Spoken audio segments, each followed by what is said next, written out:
Ladies and gentlemen, thank you for listening. Thank you for downloading. And thank you for subscribing to the latest edition of the 12 Kyle podcast. I'm 12 Kyle. Check this out. On this episode, we're going to take it back. We're going back to 1995. August 3rd, 1995. That was a pivotal day in hip-hop history. On that day, the second annual Source Hip Hop Music Awards took place. Now, if you know about the 95 Source Awards, you know a couple of things happened. You know that Outkast got booed. You know that Snoop Dogg grabbed the mic from Dr. Dre and addressed the crowd when they booed Dr. Dre. And you know that Suge Knight famously got on stage and dissed Puff. However, some of the things that were never talked about were some of the actual awards that were handed out that night. So on this episode, which is part one of 2 episodes that we're going to do, we're actually going to talk about the awards. We're going to talk about some of the things surrounding the awards and who we would have voted for each award.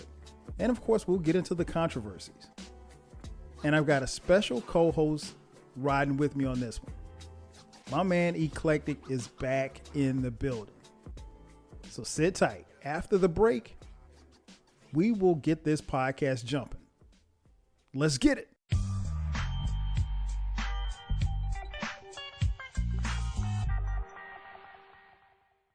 And just like that, we are back. Ladies and gentlemen, thanks again for checking out the latest edition of the 12 Kyle podcast. Once again, I'm your boy 12 Kyle.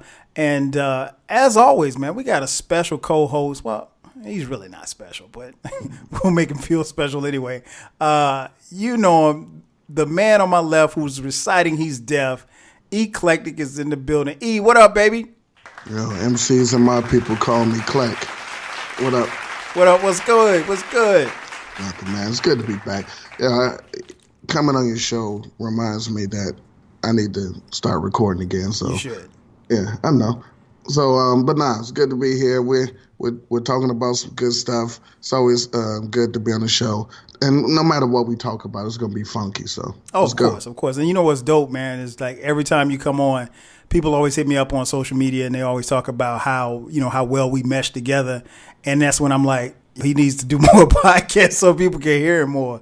Yeah, so, I'm gonna kill it next week. And I gotta say, Eclectik on IG, greater than Eclectik on Twitter. It is not. It is not. Twitter was way better. I'm talking about what Your I get. enjoyment. Yes, my enjoyment from you on IG is way better than my enjoyment. Not that you were bad on Twitter, but your IG is kind of popping, man. You are out of control. This man is in a band. I didn't even notice. I'm not in a band. You play at Harlot every Wednesday night? Look, man, I just be chilling, man, enjoying the vibes. That's all. And I meant to text you the other night too, because you posted a video, and there was water on your table. I'm like, why is he drinking water? It was no way that there was water. If it was water, listen. It might have been the start off water. Nah, I don't even get to start off water. I need to start off water. Nah. If it was water on that table, it was somebody that was sitting next to me's water, or it was just some kind of optical. Man, I don't drink water on that. Nah. And typical Eclectik fashion, you guys, he manages to post the videos, and you still don't see him in the video. you don't want me all in the video. All in the video. Well played. Well, yeah, man, we got you on here, man. We're going to take it back to 1995. Eclectik, before we get started, man, what were you doing August 3rd, 1995? Oh, specifically that day. I think I had a frosted strawberry Pop-Tart for breakfast. Fuck was I doing that day? But 95, I 100% was in college. GSU, where everybody's somebody. Come on, Grambling State. Holding your fate in the palm of my hand, blow your way like it's a part of the plan. Drew Hall or Balder. That's it. But so yeah, I'm chilling. '95, man, I'm in college. Paying attention a little bit. It was a good climate, especially for music. What we talking about? Actually, '95 was like the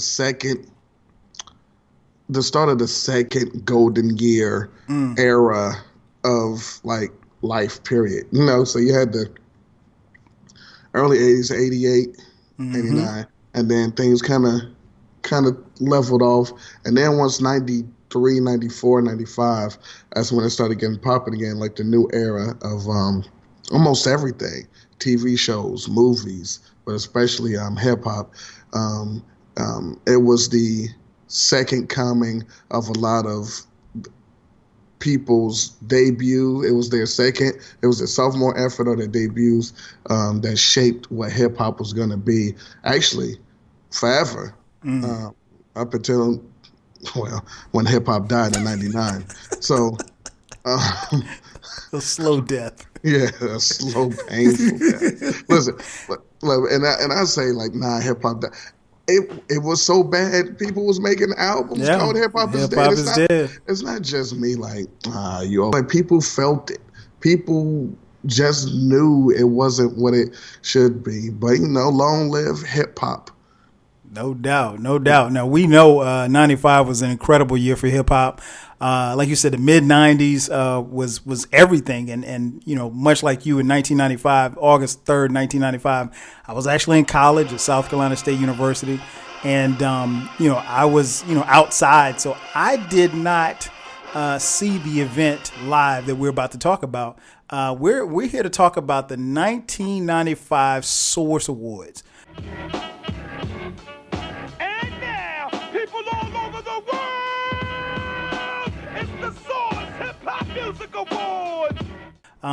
Now, if you are a hip hop fan, you know that is pretty significant because a few things happen. I've seen some hip hop journalists even suggest that it was the day that hip hop changed. Some say it was the day that hip hop died. But we're gonna break it down. We're gonna actually do something a little different. We're gonna talk about obviously some of the events and quote unquote controversy that happened, but we're also gonna talk about the actual winners of these awards. Now, again, I didn't see it live. I saw it much later. And Eclectik didn't see it live either, but we're going to go over the nominees and the actual awards that were passed out that particular night and talk about those, as well as, some of the things that went down and, people getting booed and, people getting verbally assaulted on stage. So let's start right there. The 95 Source Award actually starts off with a death row performance. And the death row performance was dumb long. I mean, like it started off with the Dog Pound. They did What Would You Do?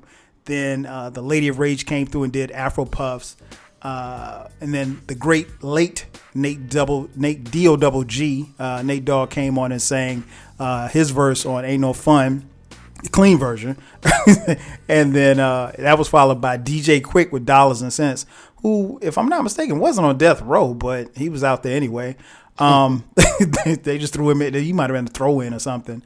And then followed up by Snoop doing Murder Was the Case. So that's how the award show started. And you can tell just by looking at it, it was, the crowd was, they were somewhat receptive, but it wasn't hyped up. It wasn't amped up. And just keep in mind, for those of you who probably weren't around or maybe not even born in 1995, the West, up until the mid 90s, like E talked about, had it on lock, and then 93, 94, the East started coming back.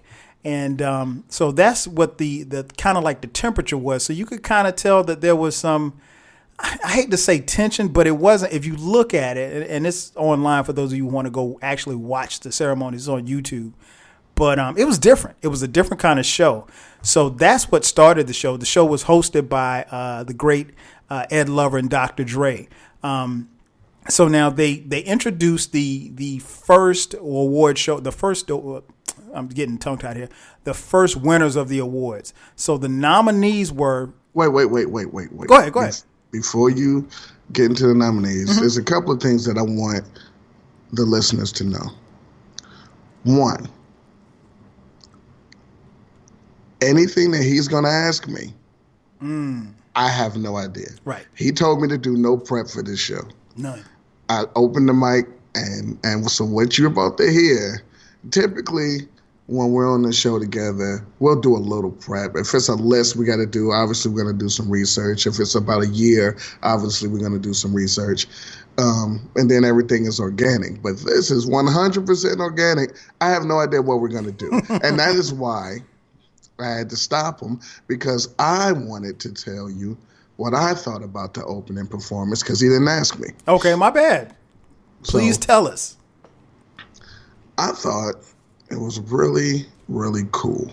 Okay. I liked they had sales set up, and each performer from Death Row or West Coast, because of Quick, came out of their cell, did their performance, then went back in the cell.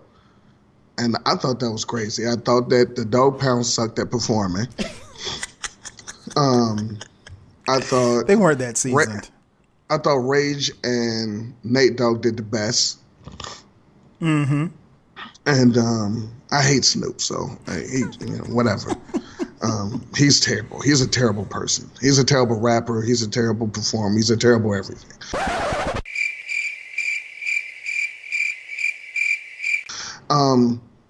But I thought the crowd gave him love. They were super popular at the time. They were. I didn't detect any beef.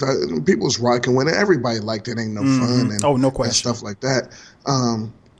It is funny that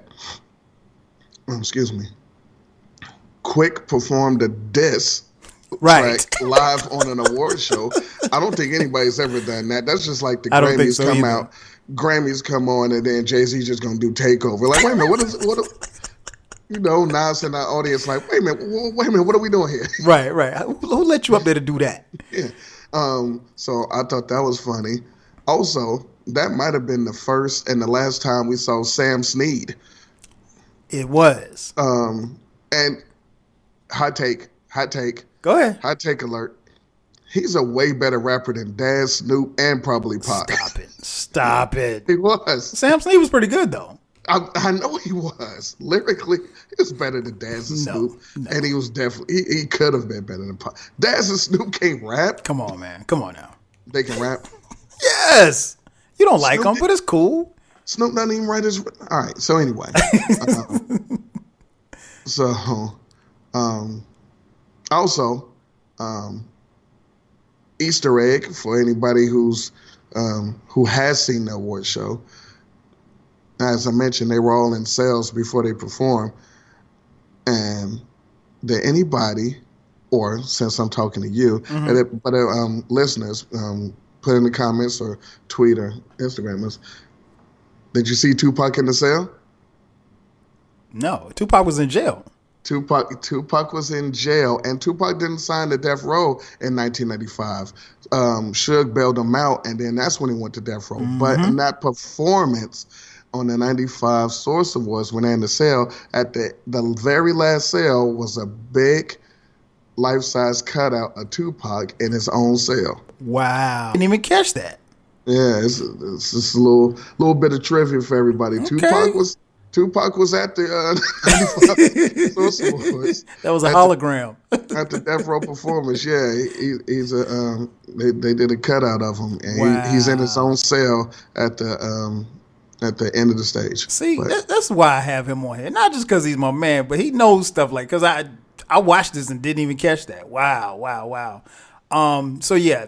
So now you have the parameters. So no, he doesn't know what I'm going to ask him. So we're gonna get right into it.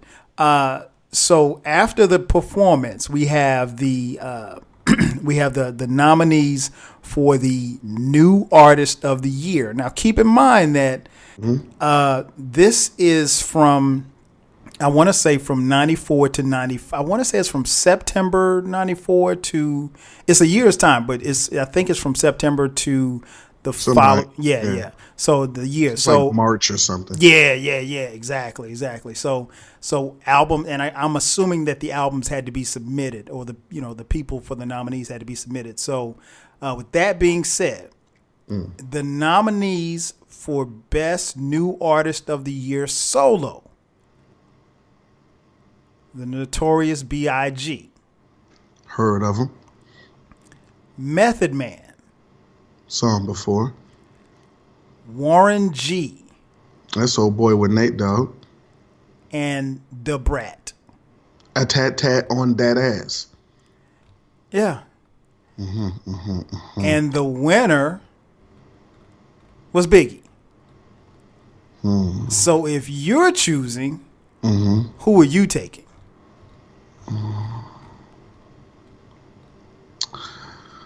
For that, I'm going to say Biggie.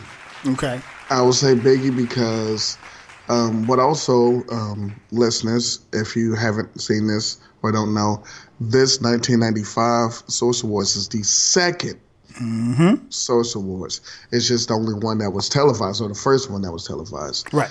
And so I give it to Biggie because in '94, Wu-Tang won, and Meth got his props, and Biggie was a big thing in '94 and '95. So I give it to Biggie. I have no beef there. Yeah, I think it would have come down between Big and Meth, but I'd have to give it to Big too. I think he was just at that particular time he was on a roll. The album was out and he had been pretty much everywhere, and I think in a sense, even though Meth was the I hate to use the word star, but he was the star of Wu-Tang, he still had to share the shine to some degree in some people's eyes with the rest of the members of the clan. But but his solo album, which is an album that I like really a lot, it was I thought it was really, really dope. To Cal still is one of those banging albums from that particular year. But I would give Big the nod over Meth. And I don't think, over the landscape of things, I don't think people, really had much issue with Biggie winning. So that was the first award that was handed out. Up next was the Best New Artist of the Year group. Okay, so first they did the solo, then they did the group. Now, here are the nominees: Bone Thugs and Harmony, It's 99. Outkast, 1999. Hey, something playalistic. Ill and Al Scratch.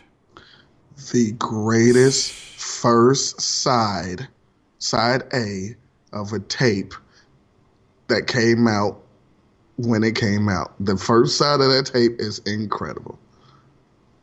Side B, Stop it. Just stop it. From the fiery pits of hell, it's the rap level, years underground sub level with the devil. Come on. Brothers want to know, can Al get busy? Of course not. I just want to know, can Ill get... He'll tell you now with the bang, boom, pow, don't sleep on the Jeep type, creep, whippy style. This guy. Come on. And last but not least, Smith & Wesson. Home of the original gun clappers. Yes. So those were the nominees for Best New Artist of the Year group. And the winner was...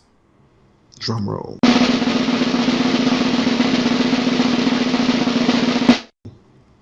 Outkast.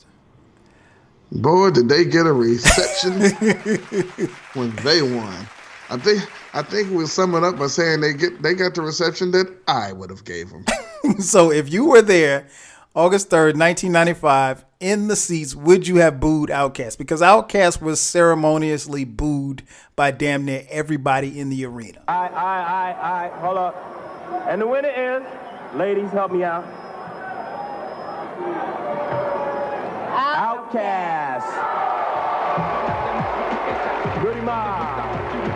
In the house.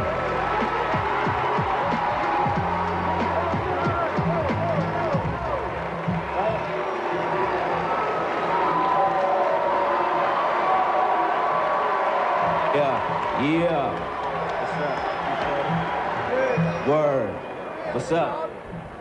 Goody Mob in the house, you know what I'm saying? Want to say what's up to New York, you know what I'm saying? Because we from down south, you know what I'm saying? There's New York up in this, you know what I'm saying? Are y'all in here? You know what I'm saying? This y'all city. You know what I'm saying? We just want to say, you know what I'm saying? We'll say what's up to all the original MCs out there, people like that who got their own stuff. So what's up, Dre? Yeah, first of all, you know what I'm saying? We want to thank God, just, you know what I'm saying, dead serious, because if it weren't for him, you know what I'm saying, we wouldn't be here. But it's like this, though. I'm tired of folks, you know what I'm saying? Them closed-minded folks, you know what I'm saying? It's like we got a demo tape and don't nobody want to hear it, but it's like this, the South got something to say. That's all I got to say. Yeah. Nah, I'm going to tell you this, because I remember this. I wouldn't even boo them, because I didn't hate them then. I just didn't like them. But I did 2 of my 4 songs that I liked by them are on that album. So I would have just been like, all right, I don't agree, but I wouldn't have booed them. But boy, was it funny. Also, what I remember is, was it Pepper? Pepper. It was Salt and Pepper. Yeah, Salt and Pepper and Kid from Kid and Play, they actually announced the winner. I don't even remember. And they sounded so, well, you wouldn't remember. They were so disgusted. Yeah, because she read the thing and she was just like, and the winner is Outkast. Like, yuck. Yeah, they weren't impressed at all. They weren't impressed. So before we go into a deep dive about this, I'll ask you, E, if you're the judge, you got to make that call on who wins that award. Who are you handing the trophy to? All right, now it was Outkast, L&L, Bone Thugs, Smith and Wesson. Smith and Wesson. I probably would have gave it to Bone Thugs, and I'm not a Bone Thugs fan either, or at all. Like, I've never purchased their music. Really? I don't have any of their songs in my Serato or iTunes. No first of the month? No nothing? No, I hated that song. I have more Outkast songs in my iTunes than I do Bone Thugs because it is 4-0. I have 0. But if I'm basing, I would have gave it to them. Okay. Just off the strength, put it like this. At that awards, Bone Thugs performed. Mm-hmm. And they had to go through like 3 or 4 songs. And the crowd loved it. The crowd was rolling with it. Outkast didn't even perform, which probably is a great thing, but they went on stage, and even if they did go on stage, remember at that time they only had that album. That was it. Album. You're right. They wouldn't have been able to do 3, 4, 5 songs like that and got that reaction. So I would have gave it to Bone Thugs. So here's how it would have shaken out for me. I definitely would have given it to Outkast. But I will say that, like you mentioned, as far as Bone, the East 99 album was dope. I actually bought that album. But the weird thing for me with Bone is that, like, I bought that album and the second album as well. But like, you just didn't care about your money, man. You know how it was, man. When music dropped, man. We had to cop. If it dropped, we was gonna cop. It's just, and plus I was getting CDs for free at that time. So, okay. Take me. Well, I mean. All right, man. Shouts to the 5-finger discount. Yeah, go ahead. Statute of limitations passed, right? Mm-mm. Oh shit. So gotta go pay for 1 and get 7. So that's how it was. Oh shit. Was it a Random House? No, I had a partner that worked at a record store. All right, go ahead. So I would give it Outkast, man. Southern Playalistic Cadillac Music was a dope ass. Bangs to this day, one of my favorites.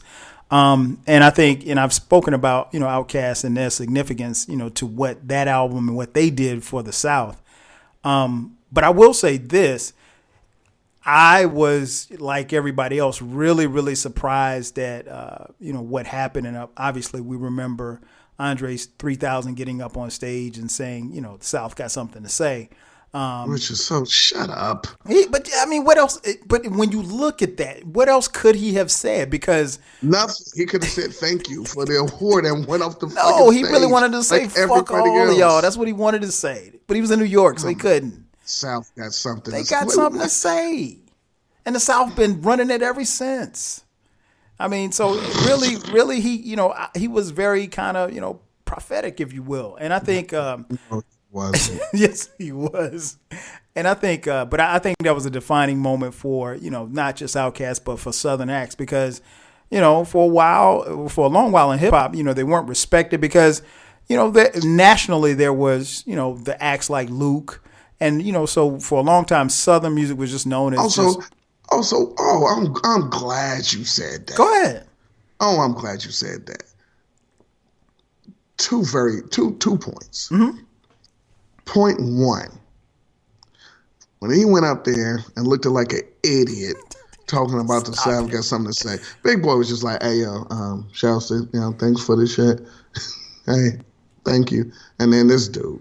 So that wasn't a big thing then in 95 or 96. It wasn't, they didn't put in a source or on Yo MTV Raps or Rap City, like, this went down and they got booed and Dre said the South got something to say. Right. That wasn't a big thing until, man, like 80 aliens came and then nobody cared.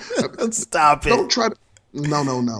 Revisionist history. No, you're right. No, it wasn't. Because when he said that, that's when everybody. No one cared.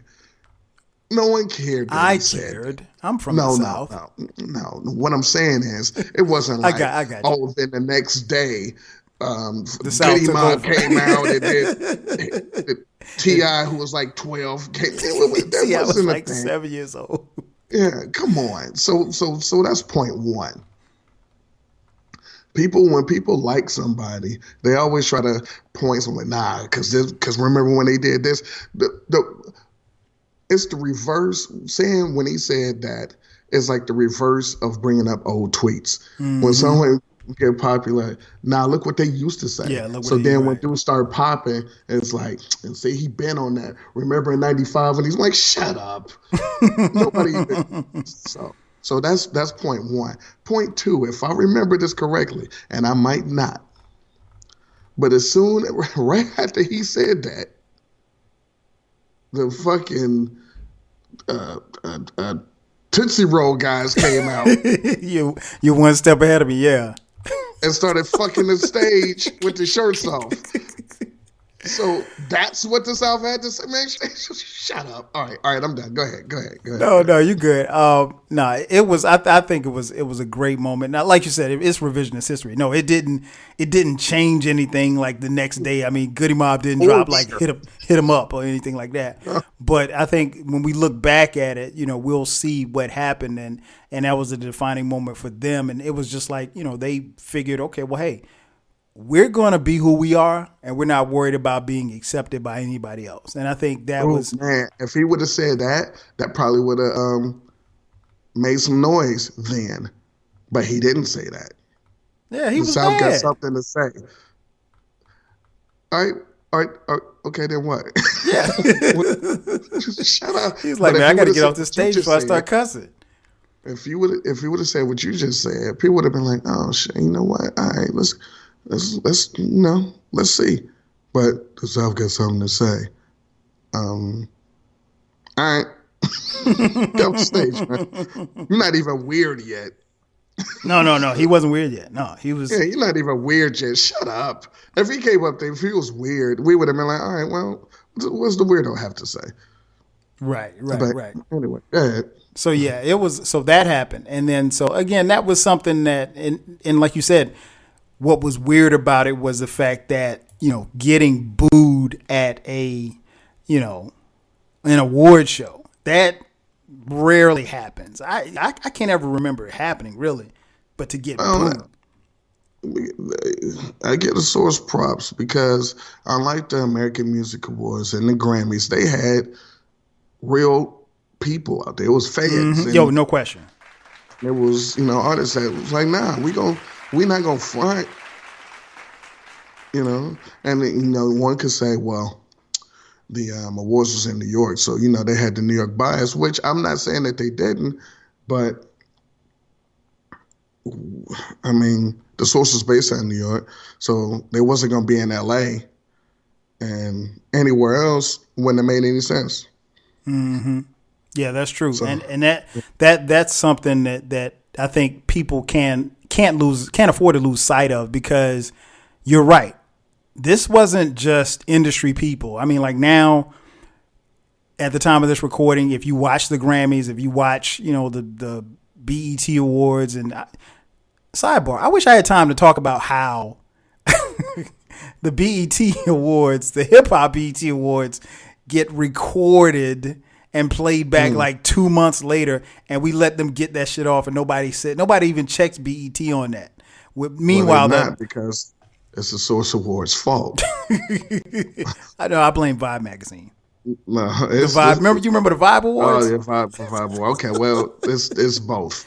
It's their fault. It's not BET. It's wait a minute, what happened with the chair and then the gun? Yeah. Oh, yeah. Nah. Yeah, we're not doing this live. You guys don't know how to act. So so we go from that to like you mentioned, they get booed, and they go to commercial, and they come back, and they have a performance by the 69 Boys doing the Tootsie Roll, which was interesting in and of itself. Followed by a performance with whoa. You're not glossing over the 69 Oh, I mean, Boys if you want to talk about the 69 Boys, we can talk about them. I 100% want to talk about the 69 Because I really don't Boys want performance. To. Go ahead. Everyone, a few things. One, this performance would and could never happen now. Do tell. We had 4 or 5, I don't know. We had 69 boys. I don't know how many boys, but the boys was there. And there was not a single woman in sight. But everybody on that stage was twerking and popping their ass. I repeat, there was not a woman on the stage. This is true. At one point, shirts were off, and there were ass popping and floor grinding on the stage. I repeat, there were no women on the stage. If this would have gone down now, it just wouldn't have. And it would have been, if it was going down now, it would have a ton of women, and the guys would have just been over to the left doing their song. But here's the thing. They weren't booed. Nope. Outkast was booed. They were not booed. They was like, all right, get it off. They were not, and it's very important. I want people to understand, they just hating on the South. And then no. 69 Boys came out right after. Right after that, Did the most pause AO performance in the history of hip hop rap. And have never been invited back. But they did not get booed. They got their whole thing off. Also, Kyle, you're a fan of the 69 Boys. No, I'm not. Yes, you are. Shut up. Here's the thing, and this was a debate at the bar a few weeks ago, actually. This is fun. This is a fun debate. Play this with your friends, even though I'm going to give you the answer. Mm-hmm. The Tootsie Roll song. Mm-hmm. Lyrics say, cotton candy. What's the next line? Sweet or gold. You're wrong. Really? This is the thing. People will tell you sweet or gold. That's what you said? Yeah. They will also say sweet and low. Sweet and low? Mm-hmm. Ain't no sugar. They also say sweet as gold. Okay, that's plausible. But I'm telling you right now what they really say. What do they say? that no one agreed with me, and they said that was the least likely thing that they say, but I guarantee you it's what they say. It is Sweetie Go. Wow.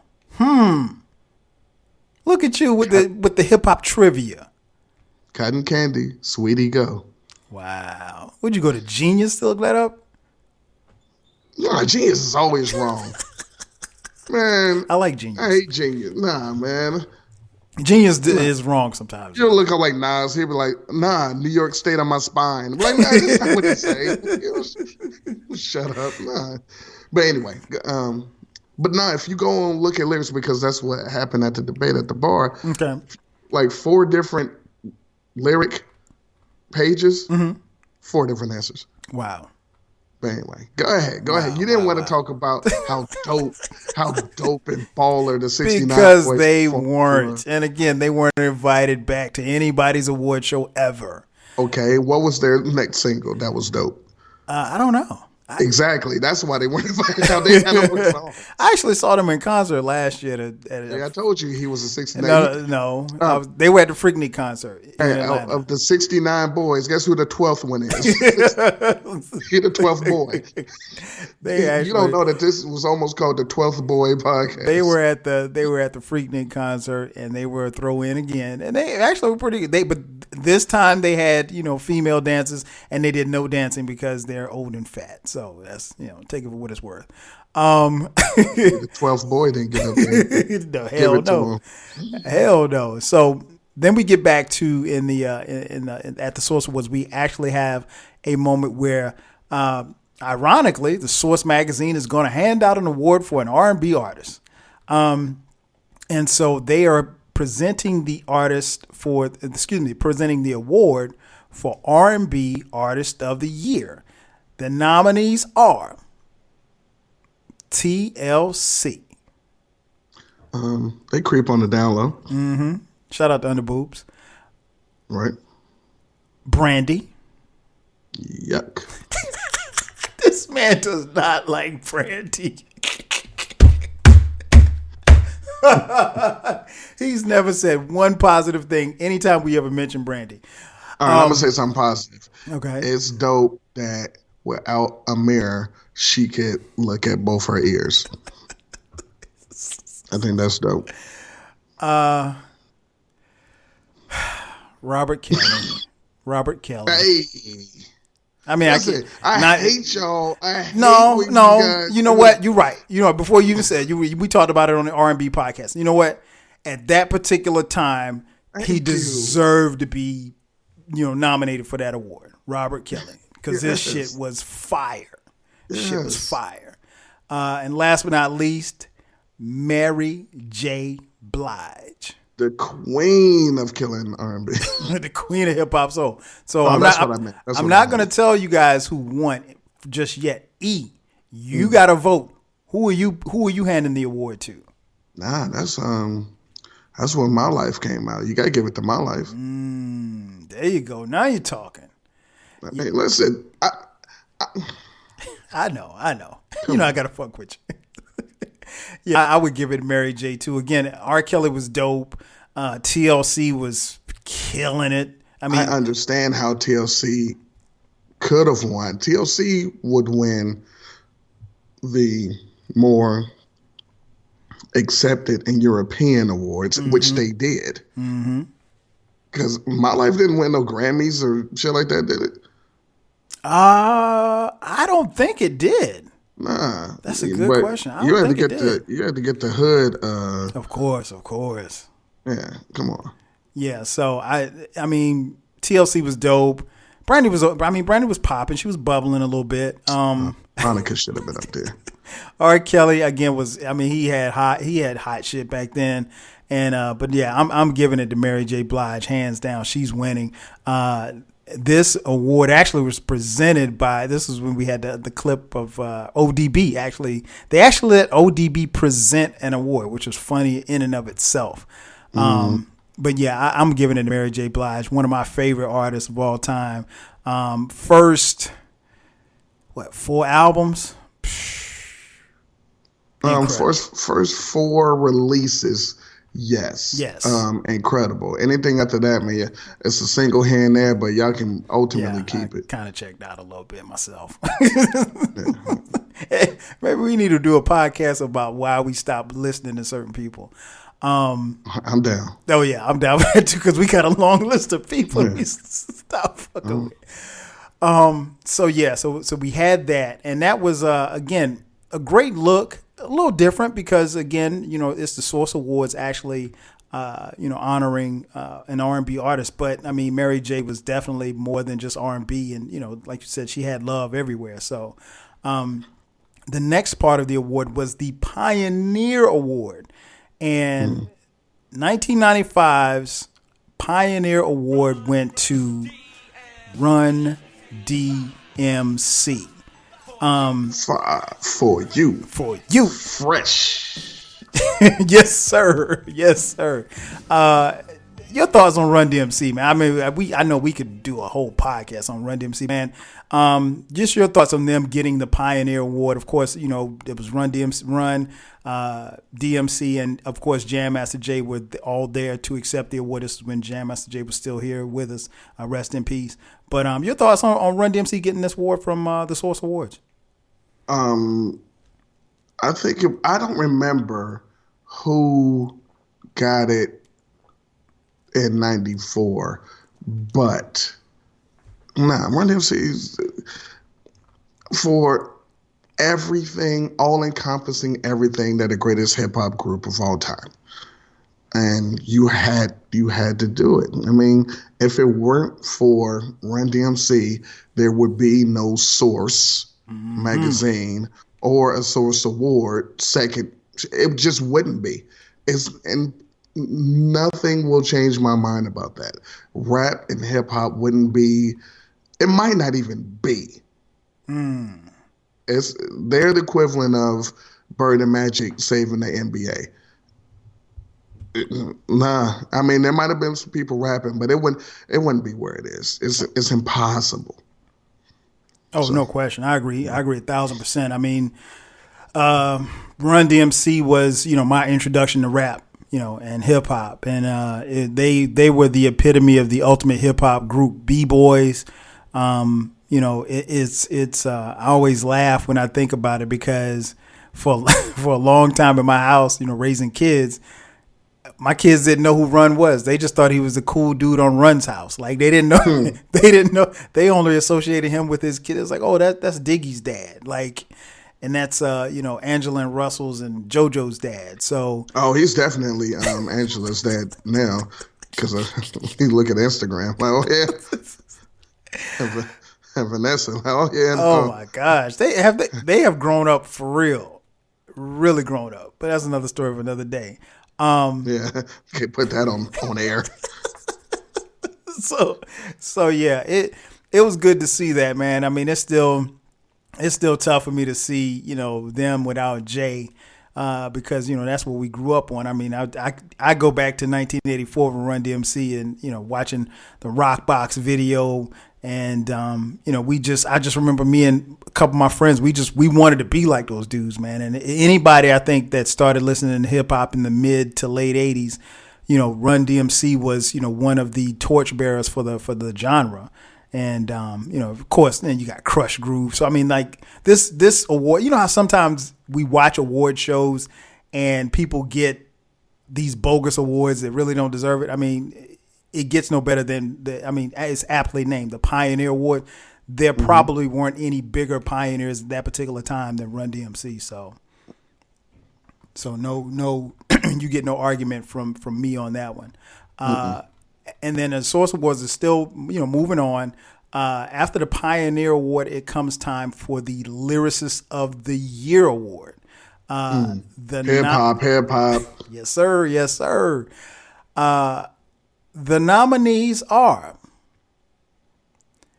Big Mike, my personal favorite Southern rapper. Wow, didn't expect that. Redman. From Doc, come on. The Notorious B.I.G. Frank White, rolling. Nas. Q Borough's finest. Of course. Now, the trophy's in your hand. Thank you. Who are you going to give this to?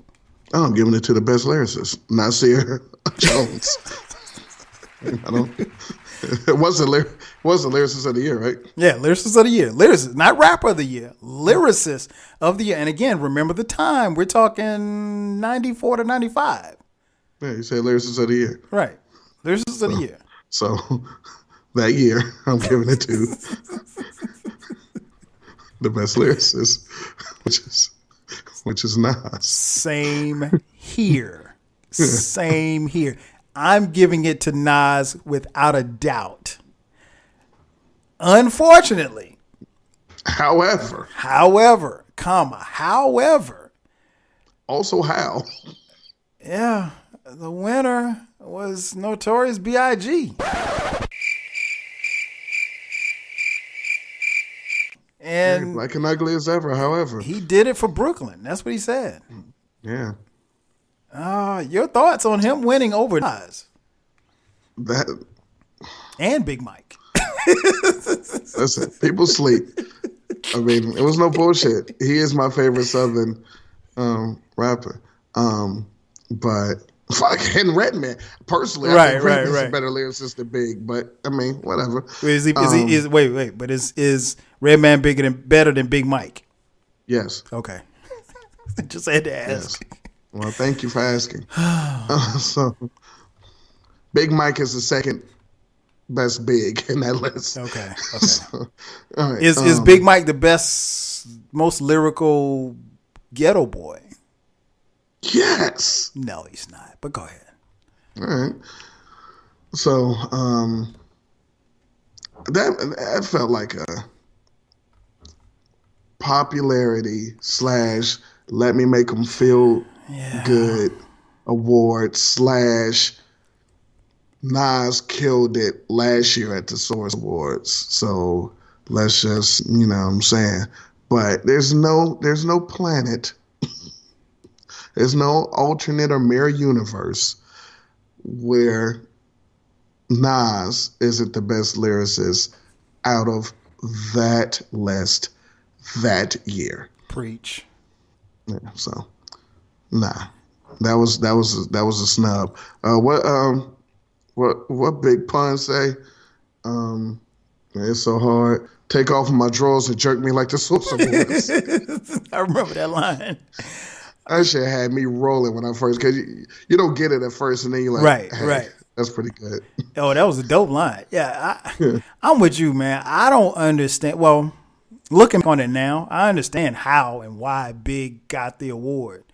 It's just he shouldn't have. He shouldn't have. And one thing that they did announce at the end of the broadcast was how the ballots were calculated, and they did use fan votes. Benzino. I mean, say no more. So it goes back to what you just said. It was a popularity contest. Nas is extremely popular, but he wasn't as popular as Biggie at that particular time. Well, that plus something very important, which could sway the votes. What's that? This is the 95 Source Awards. Mm-hmm. Biggie's album came out. Nas didn't have it was written until 96. This is true. So Nas was in so between. So he didn't have an album, even though, boy, he was blazing every feature and every mixtape. Every clue. Man. On G. Everybody. Yeah. S&S, Green Lantern, Tony Toka. Yeah, man. I'm with you, man. It was definitely a popularity contest. And again, that's no knock to Big. And I know you Big fans are going. I mean, don't get me wrong. I'm a big fan too. But lyricist of the year, I think, to E's point, that if Biggie got the nod, it's strictly because his album came out that particular year or in that time frame in which they did the voting or whatever calculations. But if we're going to talk lyricists, if we just going lyricists, lyricist. Because let me just double check. The I'm looking at the award. It says lyricist of the year.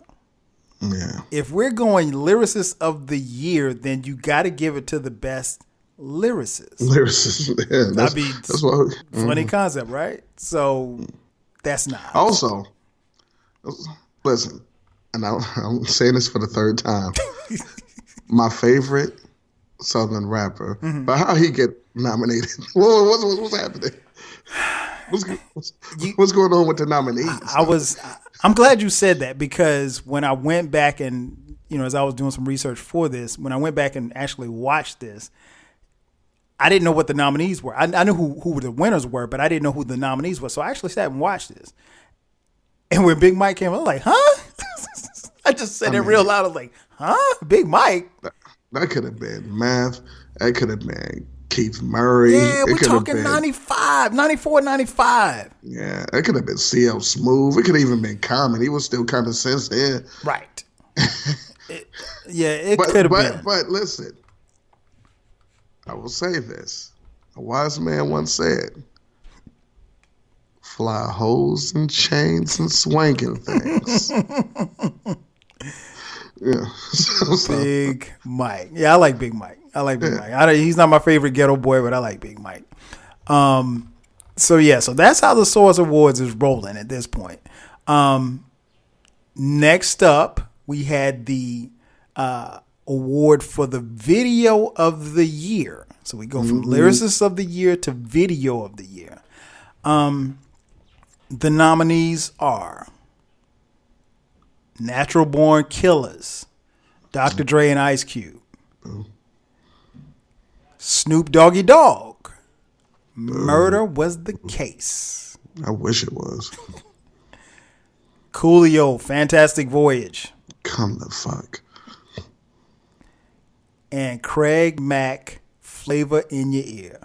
Great song, not a dope video. Yeah, so we're talking videos. We're not talking about the songs. So these are probably the worst videos of the best video didn't even get nominated. Okay, so what? Yeah, before you even tell us your answer, what video did you think should have been nominated? It should have had to Give It To You by the Brat. That video is crazy. Oh, okay. Had a lot of cameos in that joint too. That is the one video that I wish I could have been at the set for. That video is incredible, and the song is dope. Yeah, it's like a remix. It's not the one that's on the album. Everything about that is crazy. Nah, man, come on. I can name 20 videos that came out that year that was better than. Come on, man. You could have put any of the Biggie videos up there. Yeah. You could have put Bring the Pain. Oh, yes. You could have put Regulate. You could have put I Used to Love Her. Come on, man. These are the videos you could have put. You could have put The Most Beautifulest Thing. Keith Murray on that Lexus. Yeah. Come on. Yeah. Stop. You could have put Sugar Hill up there. You could have put and who made Sugar Hill? New York City's 90s Sosa, AZ. Come on. He makes his way into every podcast we do. I didn't say his name. I mean, I might as well. I didn't say his name. I might as well. I didn't say his name. I mean, go ahead. They could have put any. Those are nothing. None of those videos that were nominated was better than any of the ones I said. Yeah. It's though. I don't know how the songs weren't even better. And the video. These were good. But there you go. You went right where I was going. Flavor in Your Ear was a dope ass song with an incredible remix, but the video, it's not video of the year material. No. Fantastic. Come on, man. Come on. You didn't slippity slide? No, hell no. You know I hate Coolio. Well, let me take it back. I don't hate Coolio. I dislike Coolio. Which is weird because the people you're just listening. Kyle wears his hair like Coolio. I did never, ever in your life see me with my hair looking like that. But yeah, so ladies and gentlemen, Kyle and Skylar both wear the I would never have Skylar say it like that. She killed me. So the winner was Dr. Dre and Ice Cube for Natural Born Killers. I mean, if you're going to do it, you might as well do it off of nostalgia, and they back together and they did a video, I guess. Yeah, if it was mine, I'm giving it to Forever Year. At least it wasn't stupid. The other ones were just stupid. I would probably give it to of the four, I'd probably give it to Natural Born Killers too. But that's just of this four. Now, again, I don't think this was the best video of that particular time, but, Dr. Dre wins the award. And, of course, Dr. Dre comes on stage and, here come the boos. And that's when Snoop Dogg grabs the mic and famously says, y'all ain't got no love for Dr. Dre. I 100% thought that Suge came before the Snoop. No, he came after that. I am 1,000%. No. You know what? I'm sorry. Dre got booed he was up there. He wasn't up there that long. He got booed. I don't remember him getting booed. I just know he went up there. You know what it was? He was. You're right. He wasn't booed like Outkast. Booed like Outkast. But there were some boos. He wasn't on stage that long, but things were starting to bubble a little bit in the crowd. So you're right. No, that came the Snoop jumping on the stage didn't come until next. I'm sorry. The only reason why I was so sure of this is because of my hatred of Snoop and how fake he is. But we'll get to that. Okay, so you're right. So Dre wins video of the year. Then we come back. I think they go to commercial. Come back with a Bad Boys performance. And when I say everybody from Bad Boy performed, I'm talking about everybody from Mace, Puff. Mace was not there. Not Mace. I'm sorry, Puff, Faith. I meant to say Faith. Faith, Junior Mafia, and man, let me tell you something. When Lil' Kim came out there, Kim, that's version Kim, 1. That's the Kim. Original recipe. That's the Kim I remember. Yeah.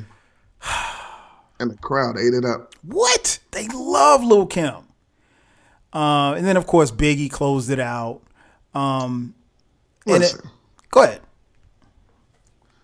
This is people with astute eyes notice certain things.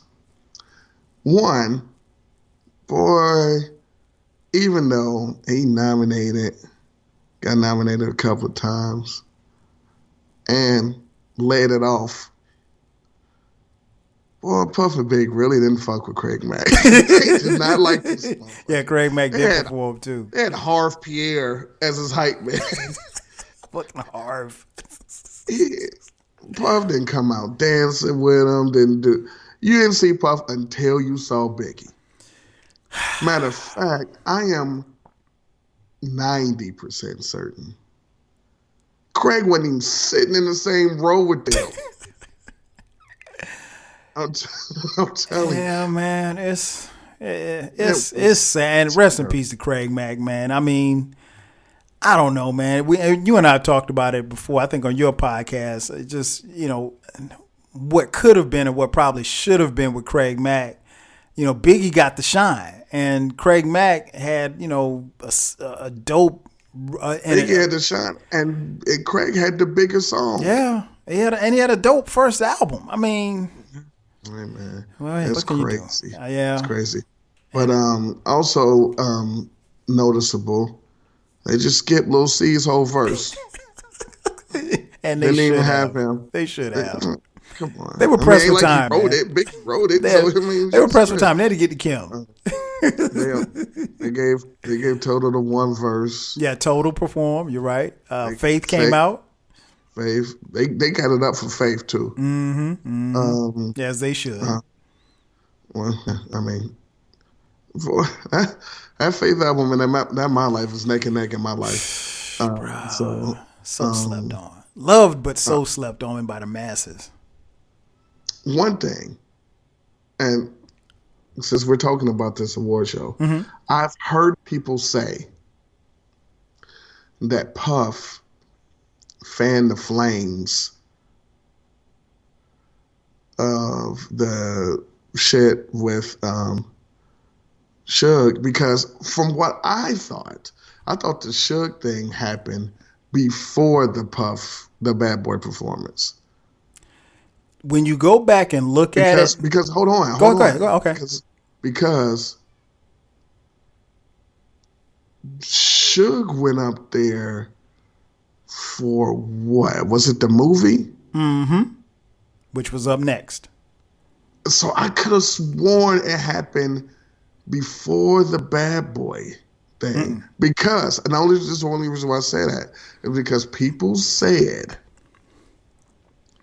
that Puff, the intro, fanned the flames, but he didn't do nothing. He just said, I'm going to live in these, I'm going to die in these. Mm-hmm. Well, you know what? It was that, and I think like when Biggie accepted his award, and I think when somebody else came up there, it was just it was almost like every time somebody came up and accepted an award, they told you where they were from. East Coast in the house, West Coast in the, like it was that every single time. So it was just like, well, one, they didn't do really East Coast and out. They'd say the borough. Mm-hmm, right.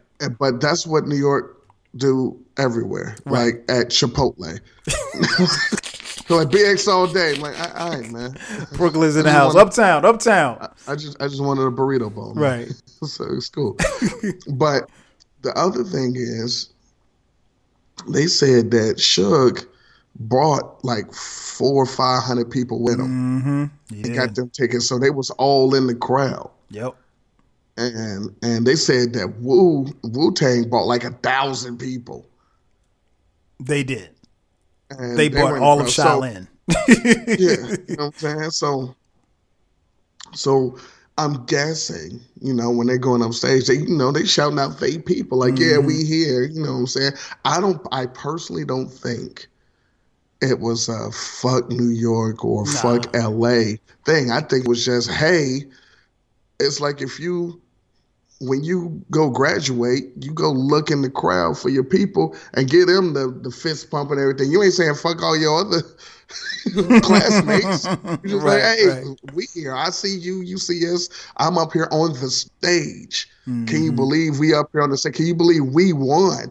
We won. I brought all of y'all over here on the plane. I brought all of y'all down here on the train. I hang out with y'all every day on the block. We won. We here. And I honestly don't think none of the stuff was a thing until fat fuck Kool-Aid face Suge went up there and did that. I honestly don't believe anything was anything before that. Yeah, you make a great point. I think it was, other than them shouting out which coast they were from, it wasn't, because when I went back and watched it, I was actually looking for that to see if there was something brewing or anything like it. It really wasn't. Not on that level, like how you might think, because the only people that got booed was Outkast. Yeah.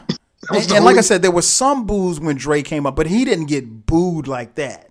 And like you said, it was different because Cass went up there and they got booed, and then 5 minutes later, 69 Boyz on stage and they got cheered, so it wasn't like it was like we were just going to boo everybody from the South or whatever the case may be. And I don't even think that Outkast got booed because they didn't like them. I think they got booed because they didn't agree with them winning in that category. Exactly. It wasn't like, nah, forget them. Because honestly, I'm going to tell you this. I don't think most people even heard them that was there in that crowd. No, I'm willing to bet they didn't.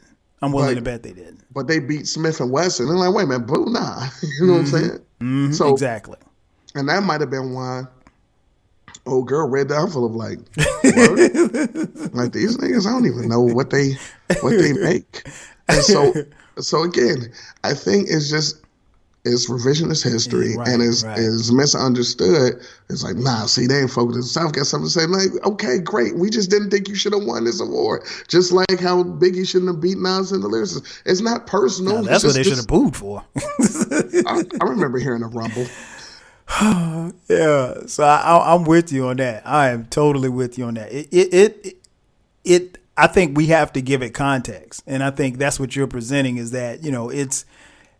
When you watch, and I encourage all of you listening to, when you finish this podcast, you get some time, they have the full show on YouTube. You can go back and watch it. It wasn't, I don't think it was as contentious as people made it out to be up until Suge got up there and said what he said. So we have that. We have the Bad Boy performance, and then the aforementioned award for the best motion picture soundtrack of the year. Now those nominees were, let's see who those nominees were. Jason's Lyric, which I'm trying to think, do I even remember a song on that soundtrack? And for those of you listening, keep this in mind. Movie soundtracks were huge back at this particular time. I don't know if people still do movie soundtracks, but they were dope back then. Murder was soundtrack had the what's the name? You'll Know. Oh, okay. That's your boy Tevin Campbell, right? No. Well, I mean, it was, but I mean, no. But I don't think it had shit else on there. It had nah. Okay. Oh, what's the name? Remember KC made If You Think You Remade? Yeah, from Bobby Womack. Okay, gotcha. Yeah, but that wasn't a dope soundtrack. Well, it didn't win. So. No, it didn't win. Murder Was the Case. Oh. Poetic Justice, and Above the Rim. That's the one. Yeah. So if that's who you voting for, Above the Rim? Yeah, come on, that's the one. Yeah, I mean, come on. Anything Wu-Tang and SWV. That soundtrack was dope. That soundtrack also produced one of my favorite Tupac song, Pain, which ironically was on... What a weirdo. Yeah, not really. It was on the tape, but it wasn't on the CD, which was weird. It wasn't dope. I love that song. That's my favorite Tupac song. So Above the Rim wins, and that's when Suge Knight gets up on the stage and, utters those famous words. First of all, I'd like to thank God. Second of all, I'd like to thank my whole entire Death Row family on both sides, you know what I'm saying? I'd like to tell Tupac to keep his guards up. We riding with him.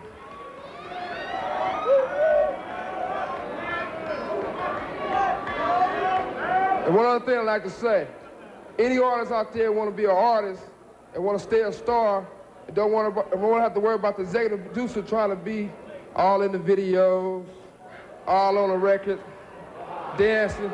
Come to Death Row.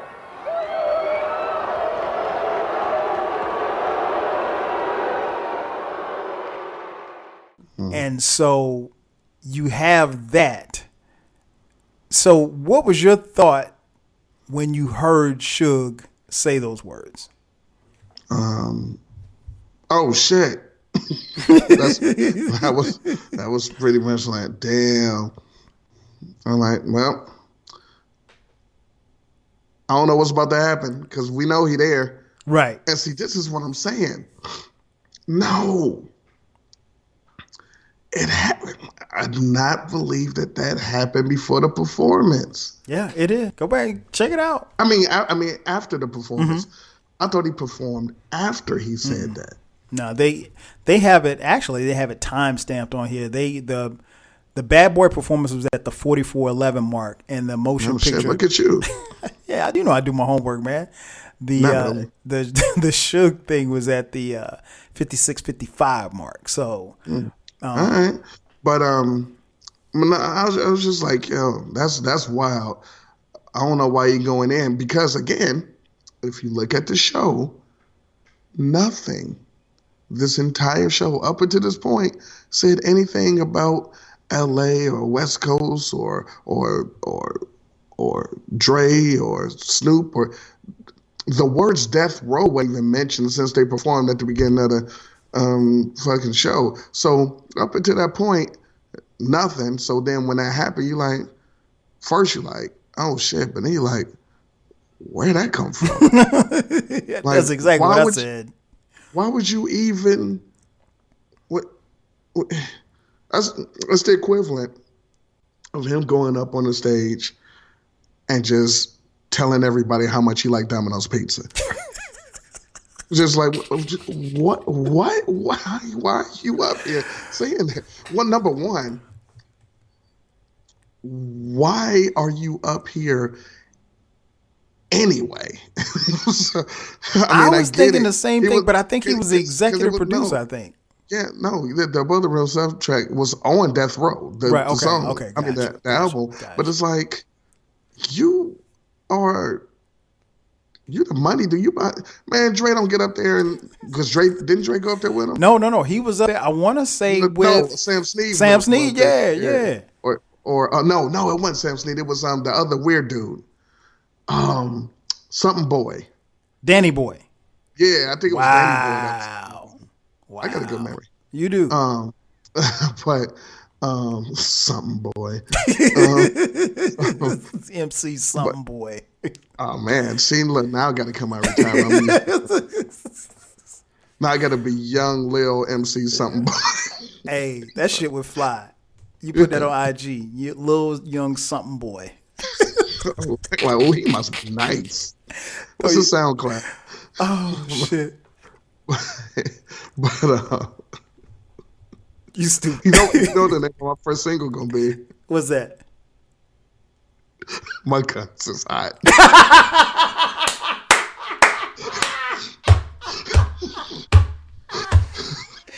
My guns is hot. Your guns are cold. Yo. Oh God. All right. Oh man, that was a good one. I told y'all he gets off a good one every now and then. Seems like one every podcast. Oh man, that's funny. But nah, it was just like, where'd that come from? Because it was really no beef up until that. Mm-hmm. And really, I always joke around and say he could have been talking about Jermaine Dupri too. I mean, we know he lied and said he did. Yeah, but come on, Suge, we knew. Like 20 years later, yeah, he said that. Come on, Suge, we knew who you're talking about. All in the videos, dancing. You know, I thought just like you, when I saw it, I was like, oh shit, like why did you do that? Like it was. When you look at it and you think about it just in the context of in which you're looking at it, you don't see that coming. And like it really came out of left field. And, you know, Suge literally drew a line in the sand basically.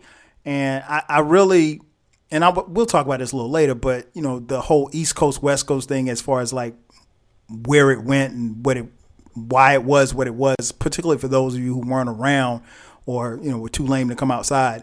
But yeah, it was. This is why it's all bullshit. This is why it's all bullshit. Mm-hmm. Because not only, or firstly, it came out of nowhere. For the rest of, I'll just say, for the rest of that show, every time someone that was not from the West Coast went on stage, said, yo, we all good. Everybody's good. We love everybody. Right. They ain't got nothing to do with nothing. No smoke. They was like, props to everybody. We don't care about no East, West. Mm-hmm. Puff tried to squash it 3 different times. He did. On the show. It's just that motherfucker. It was like, nah, we good. And he hugged Snoop. He did. After that. He did. Man, come on, man. You said we're going to talk about the East Coast, West Coast thing later. So go ahead. Yeah, so when we have that moment, and then the next moment after that is the award for Producer of the Year. which is I think I remember these nominees. of course you do. I think I do. Producer of the year. The nominees were Easy Mo B. Flav. Yes. Pete Rock. Don't need to say anything. Come on, man. Dr. Dre. I mean, whatever. DJ Premier. You don't need to say nothing. So, Mellow, my man, who are you giving that award to? Well,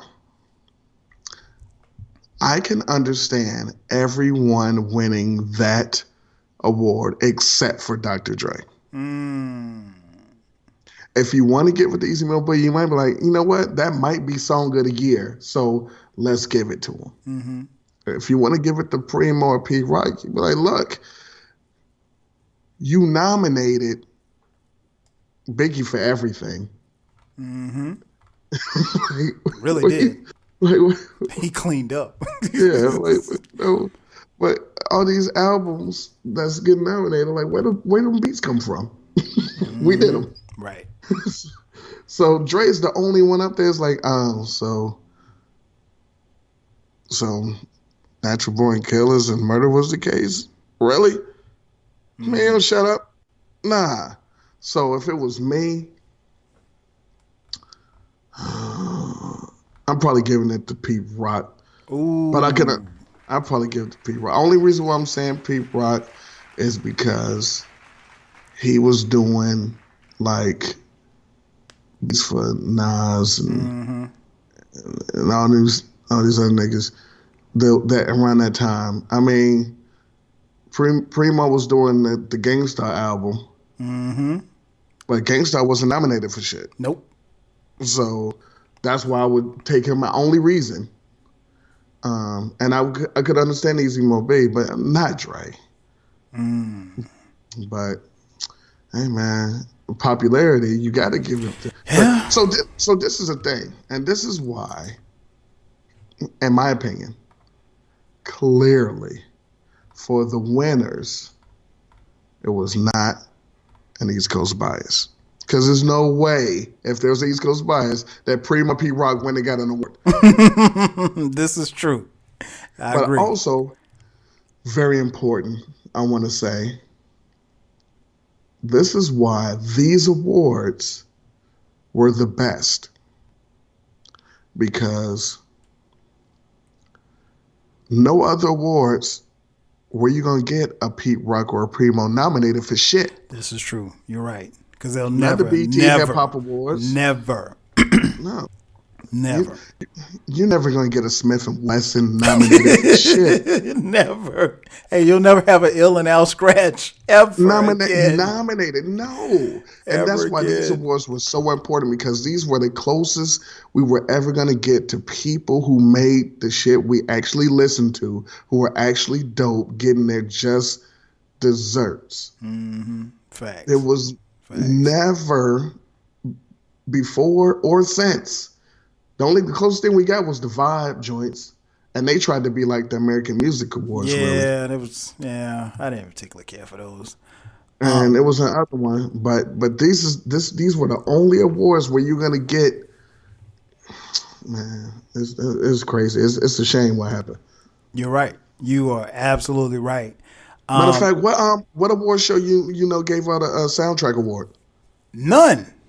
Exactly. I mean, like, you won't even get a soundtrack award on Soul Train. Right. Soul Train Music Awards. They had the soundtrack award, man. Come on, these awards were incredible. Yeah, you and I just would have we would have handed out different awards to different people, but I had no problem with the categories, because think about it like this: when you even if for those of you who I don't watch the Grammys, but for those of you who watch the Grammys, the categories and the people in the categories don't make any sense, especially when it comes to hip hop and R&B. I mean, I don't even get me started on R&B, but rapping bullshit. I know, right? So before I give you my answer, answer me this, and I hate to put you on the spot, but I know you probably know this. I can't think of it off the top of my head. I don't know it. J. Rule's album, The Sun Rises in the East. What year did that come out? You know? Jabba the Damager, Sunrises in the East. Was it 94? I can look it up real quick. I don't think so. I think that one 90. That one 93. Sunrises in the East. I want to say, no, it might have been 94. It might have been the end of 93, early 94. I'm gonna go early 90. No, it was 94. Okay.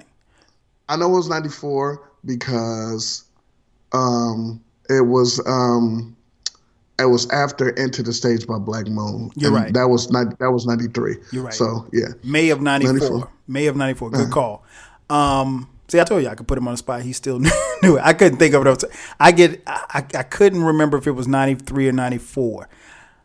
That album was produced by DJ Premier.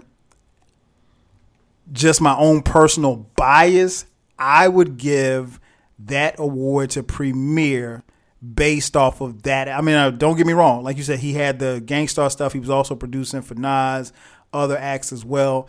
I have to believe that this didn't make the cut for the awards. Probably. I'm willing to bet that it didn't because there's no way Come Clean wouldn't have been up. Because Come Clean came out in 93, so they got an award the year before. Okay, you're right. And I think Ja Rule got something. At least got nominated the year before. So I think it missed the cut. Okay, so that would explain it because I couldn't see giving Dre, and don't get me wrong, I thought Dre was incredible back then and still is to this day. But at that, we're talking about context, so we have to talk about that particular time span. To me, it's between Primo and Pete Rock. And, Pete Rock, like you said, he did Nas. He also did, at this particular time, Pete Rock and CL Smooth were still making albums. So, yeah, I'm going Primo. Fucking Dre won Producer of the Year 94. Source Award. Okay. Man, get out of here, man. Yeah, so if that's the case, no, I'm not giving it to Dre. It's got to go to Premier. And again, no bullshit though. What's that? I forget the nominees because I don't be knowing shit. But you know who won Lyricist of the Year in 94? Who? Snoop Dogg. I would have to see who he was up against for lyrics. Again, lyricist. I'm guaranteeing you, since Illmatic came out, who he was up against. Nah, man. Yes. Illmatic came out that year. Nah, I know. Maybe I'm assuming they didn't submit it. Because there's no way. The entire Wu-Tang album came out, but Snoop won. Oh my gosh, that's crazy. Lyricist of the Year. He's incredible. He's my favorite. Hey, so what happened when Snoop went up? I mean, when Dre went up to get his award? So Dre goes up to get his award. He goes to think that there's some scattered boos in the area. Because Dre just beat Primo and Pete Rock. Yeah, and this is being held in New York City. So you can understand. Now, this is where there should have been some boos if there were going to be any boos. Because, again, I can make a case for Pete Rock. I can make a case for Premier. Mm-hmm. You make a good point. A lot of Easy Mo B's stuff was the Bad Boy sound. And if Bad Boy's winning all of these awards, by theory, Easy Mo B should at least be in the conversation. And maybe that's why he was nominated. Yep. But no. And that's no knock on Dre. But nah. Dre not win. You could put Dre in second place. You could put him in third place. Dre's not winning this award. I'm sorry. Mm-hmm. And it didn't look good. So Dre wins the award, goes up to accept, and Snoop Dogg takes the mic from him.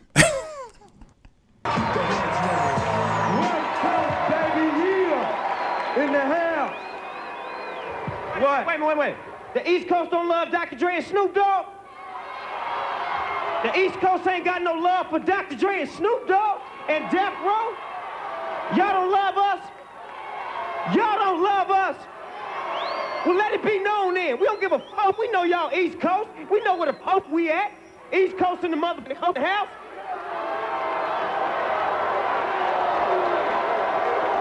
Yeah. Check this out. Check it out. We trying to make music for everybody to enjoy. You know what I'm saying? I got to give a shout out to my homie Big Suge for paving the way so I can make my music. Shout out to everybody at Death Row once again, and we out. And says, y'all don't have any love for Dr. Dre and Snoop Dogg. We know we're East Coast, you know, and of course, you know, they're beeping it out or whatever like that. Putting your dislike for Snoop Dogg aside, just for a second, what did you make of that moment? Again, where did that come from? This was my point. When Snoop was on stage before that to get an award for something. And he was fine. Thank you. Whatever. Because Suge went up there and did that shit, in my brain, Suge either went back and put the battery in everybody's back like, nah, fuck that. This is what we doing. Or weak-minded Snoop was like, yo, nah, I'm riding with my people. And nah, fuck that. I'm gonna be hard now because somebody got my back because I weigh 7 pounds.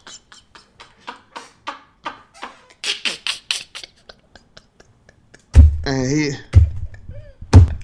y'all ain't got no love for what? You winning all the awards? What are you talking about? You did a whole fucking performance to start the show. But they ain't got no love for him. Yeah, but you should have said something then if you would have felt that. Well, shut up, you fuck.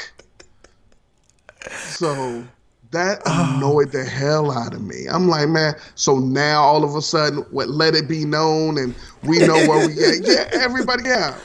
Ain't nobody's saying nothing to you. But the more you acting like an idiot, now we got to boo and like, get the fuck off the stage. Right. If he would have just went up there and said, hey, yo, thank you. The DPG. West Side. Or LBC, yeah. Okay. That's it. All right. Nobody cares. Nobody cares. Right. And Dre was up there, hey, I want to thank you. I mean, he straight took the mic out of his hand. Hold up, Dre. Man. Oh, man. Yeah, it was gasoline on the fire at that point. Now I will agree with you. Now I love Snoop. You don't like Snoop. I will say this much. You're right. He was either emboldened by, what Suge said, and it just kind of put the battery in the back. But it goes back to what you said earlier. They weren't booing, and of course, we can't scan the crowd and ask people why they're booing, but they probably weren't booing because Dre was whack. We know he's not whack. He was one of the greatest producers of all time. So even at that particular time, he was still legit. So no, they weren't booing for that, but I wanted to put that in context, and one of the reasons why we're doing this podcast, particularly for those who weren't around at that particular time, I want you to understand that category, was a tough one. That might have. He just won it the year before because please. And I'm glad you said that because I didn't know. That makes it even worse. It's about to make more sense to you though, because understand, he won it, and this is why I don't like none of this shit. He won it. He also won Artist of the Year because remember he had album The Chronic. That was 94. Wow. So listen, He won for The Chronic. He won Producer of the Year because of The Chronic. He won Artist of the Year, something the fuck how, because he's not an artist. Snoop won New Artist of the Year and Lyricist of the Year. And come on. And so now all of a sudden they got no love for him. Oh my God, man. Shut the fuck up. Oh, man. Phony, non-writing fuck. Tell them how you feel, E. But yeah, I think that just, like I said, it was gasoline on the fire at that point. I think what's interesting is if you ever get a chance to hear other artists, maybe artists who weren't even being nominated or performing that particular night, but were there, hearing them talk about it. Like I remember hearing Questlove from The Roots talk about it because The Roots were there. And let's say you don't have a dog in the fight, like somebody like The Roots, but you're just there. They talk about, the tension and everything, and it was just, like you said, it was weird because Suge brought a whole bunch of people. Wu brought a bunch of people. Mobb Deep had, it was, everybody had their clique and groups of people or whatever like that. And again, they're all in this arena. But here's the thing, it's very important. Mm-hmm. Everybody had their group and their cliques to celebrate with them. Yes. It wasn't, it might go down. Exactly. Let me bring my people. Exactly. No. It was there. They were there for the celebration. You weren't there for the beef. You were there for because up until that point, it really wasn't a lot of beef, to be honest. Nah, it wasn't until Sticky Fingers shut the ceiling during Throw Your Guns in the Air live on stage. People was like, yeah, no. Right. So I tell you what, that is a great place for us to end this part. We'll come back with part 2. So I want you to keep listening, of course. So that's going to do it for us. But again, we will be back with part 2. So for my man Eclectik, I'm your boy 12 Kyle. We'll catch you guys on the next one. 5 G's. Rah. Cheer.